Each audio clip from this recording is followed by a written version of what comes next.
I started my career in IT companies, right? So selling SAP services, in fact, website maintenance services, and then we moved on to this whole SaaS era, right? So people had to quickly adapt to how do I sell SaaS, and now I really believe that this this AI phase that has just started, right? High automation AI. We need to, as people in marketing and sales and IT companies, we need to quickly kind of rewire the way we are selling. And just before, I mean, a week before I wrote this article on LinkedIn, I believe these are the reasons why we need a different kind of approach, right? The first, and I love to hear your thoughts on this, Kausambi, after I'm just done with these 3 points. The first is the complexity of AI. We even ERP, even the, you can say, the simple enterprise apps like ERP and HRMS, people, a lot of IT users find it difficult sometimes, right? So if you start talking about AI related AI solutions, the kind of, there has to be that training which is involved.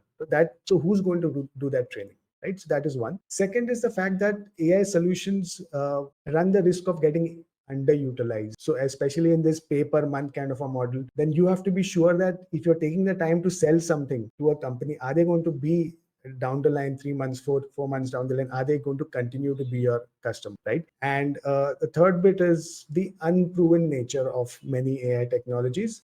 Biggest example is Chat GPT-3, like GPT-3, and what is called as hallucination. But in general, AI as a technology, you can't use the word proven, you can't use the word validated in a lot of the AI solution marketing, I believe. So that's the reason. Because of these three, I think we'll need to rewire ourselves and kind of reorient the way we are marketing and doing business development for AI solutions. So, Kausambi, what do you think with respect to Mason and AI solutions in general? Like, how do you think that marketing teams need to reskill or reorient themselves? I think you bring up very pertinent point, right?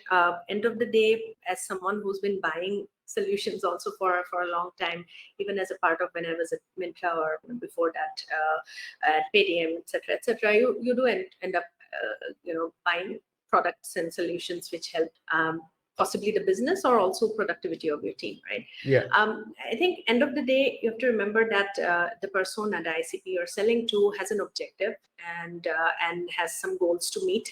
And I think technology is great.